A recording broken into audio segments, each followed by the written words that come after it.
គំនូនិងក្តីស្រមៃដែលត្រូវលក់ក្មេងស្រីម្នាក់ឈ្មោះសូហ្វីយ៉ារស់នៅក្នុងភូមិតូចមួយឪពុករបស់នាងគឺជាជាងឈើដែលមានទេពកោសល្យ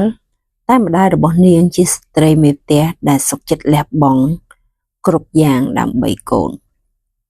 តាំងពីតូចសូហ្វីយ៉ាមានក្តីស្រមៃចង់រៀនគូរគំនូរនៅទីក្រុងប៉ុន្តែឪពុកម្ដាយរបស់នាងគ្មានលទ្ធភាពនោះទេរាល់ពេលដែលសូហ្វីយ៉ាត្រឡប់ពីសាលានាងតែងឃើញឪពុករបស់នាងអង្គុយឆ្លាក់រូបឈើមួយដែលជាស្នាដៃល្អបំផុតដែលគាត់ធ្លាប់ឆ្លាក់វាគឺជារូបភាពគ្រួសារ3នាក់ដែលមានតែភាពសប្បាយរីករាយឪពុកតែងនិយាយថារូបឆ្លាក់នេះឪពុកនឹងទុកដាក់ឲ្យបានល្អបំផុតព្រោះវាជាទ្រព្យសម្បត្តិដ៏មានតម្លៃបំផុតរបស់គ្រួសារយើង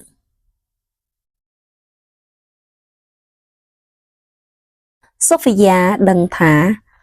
ឪពុកនាងស្រឡាញ់រូបឆ្លាក់នោះខ្លាំងណាស់ព្រោះគាត់បានចំណាយពេលវេលាឆ្លាក់វាជាង2ឆ្នាំថ្ងៃមួយសូហ្វីយ៉ាត្រូវបានសាលានៅទីក្រុងផ្ដល់អាហារូបករណ៍ប៉ុន្តែត្រូវបង់ថ្លៃសិក្សាមួយផ្នែកធំនៅដើមឆ្នាំឪពុកម្ដាយនាងអង្គុយពិភាក្សាទាំងទឹកមុខស្រពាប់ស្រពោនព្រោះពួកគេគ្មានប្រាក់សូម្បីមួយរៀលយប់នោះសូហ្វីយ៉ាបានភ្ញាក់ឡើងហើយលួចមើលតាមចន្លោះទ្វារនាងឃើញឪពុកកំពុងរុំរូបឆ្លាក់ឈើដ៏ស្រស់ស្អាតនោះដោយកន្សែងក្រណាត់ចាស់ហើយនិយាយទៅកាន់ម្ដាយថាអូនបងគ្មានមធ្យោបាយផ្សេងទេបងនឹងយកស្នាដៃនេះទៅលក់ឲ្យអ្នកប្រមូលទិញនៅទីក្រុងបងមិនអាចឲ្យក្តីស្រមៃរបស់កូនរលាយបាត់បានទេកូនគឺមានតម្លៃជាងទ្រព្យសម្បត្តិរបស់បងទៅទៀតម្ដាយបានអោបឪពុកទាំងយំហើយខ្សឹបថាបងធ្វើអ្វីដែលបងយល់ថាត្រឹមត្រូវទៅខ្ញុំក៏បានលក់ខ្សែដៃមាសតែមួយគត់ដែលខ្ញុំមានតាំងពីយូរណាស់មកហើយដែរកូនយើងត្រូវតែបានរៀន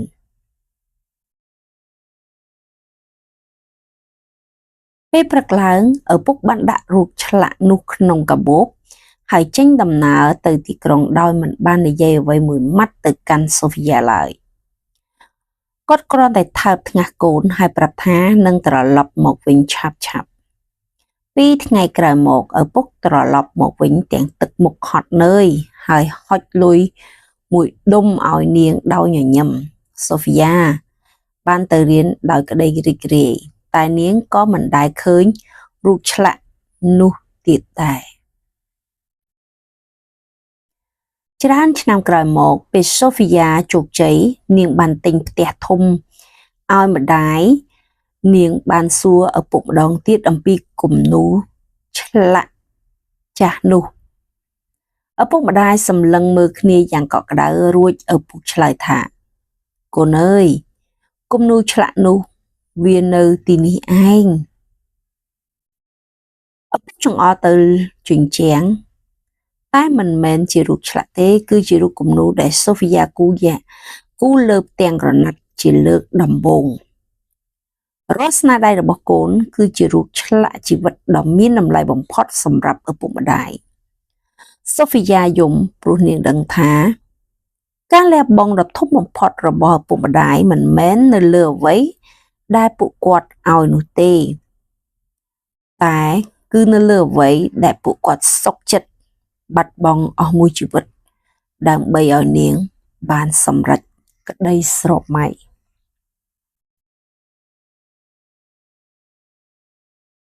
chiếc áo mưa màu xanh và nỗi lòng người con Hà lớn lên trong một gia đình nghèo ở miền quê bố mẹ cô làm nghề nông vất vả quanh năm bán mặt cho đất bán lưng cho trời Nhà chỉ có một chiếc áo mưa duy nhất, màu xanh đã cũ sợn. Mỗi khi trời mưa, mẹ luôn nhắc Hà con mặc áo mưa đi học. Đừng để bị cảm lạnh, bố mẹ có áo tơi rồi, không sao đâu. Và thế là suốt những năm tháng đi học, Hà luôn thấy bố mẹ mình dầm mưa, lúc thì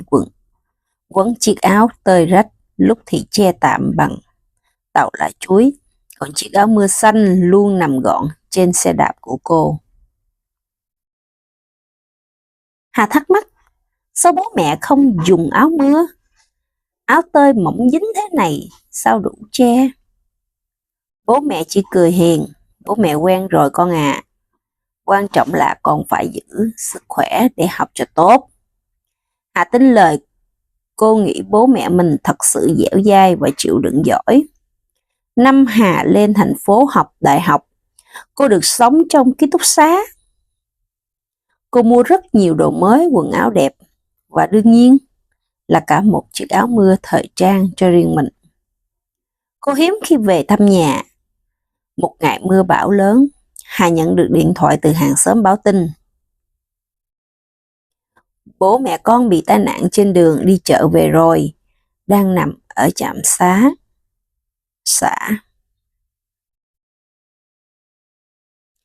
Hà hốt hoảng chạy về, đến nơi cô thấy bố nằm trên giường, chân bị băng bó, còn mẹ cô thì đang ngồi bên cạnh, người run rẩy, mặt tái mét. Hà lao đến ôm mẹ, rồi cô nhìn thấy một chiếc túi vải cũ kỹ nằm lăn lóc dưới gầm giường. Chiếc túi bị rách, lộ ra một góc vải màu xanh quen thuộc. Cô tò mò kéo ra, và cả người cô như chết lặng. Trong chiếc túi đó không phải là áo mưa, mà là hàng trăm mảnh ni lông cũ kỹ, được khâu chắp vá vụn về. Và ở giữa là chiếc áo mưa màu xanh đã cũ sợn năm nào. Hà run rẩy hỏi mẹ, mẹ ơi, đây là cái gì thế này? Mẹ Hà quay đi, khó khăn mở lời, con à, bố mẹ không có áo mưa, chiếc áo mưa màu xanh đó, bố mẹ đã bán đi từ lâu, để lấy tiền đóng học cho con. Năm đầu cấp 3 rồi. Số còn lại, bố mẹ dùng ni lông khâu lại để đi chợ, sợ con lo nên bố mẹ giấu. Mẹ nghẹn lời không nói tiếp được. Bố nằm trên giường, cố gắng đưa tay ra nắm lấy tay Hạ nói, con gái ngốc của bố mẹ, con cứ mạnh khỏe là bố mẹ vui rồi, đừng khóc. Hạ ôm chặt lấy chiếc túi ni lông chắp vá đó, mùi ẩm mốc và mưa lạnh thấm vào tim cô khóc nức nở, nhận ra rằng cả tuổi thơ cô được che chở dưới chiếc áo mưa màu xanh, nhưng thực chất đó là chiếc áo được dệt nên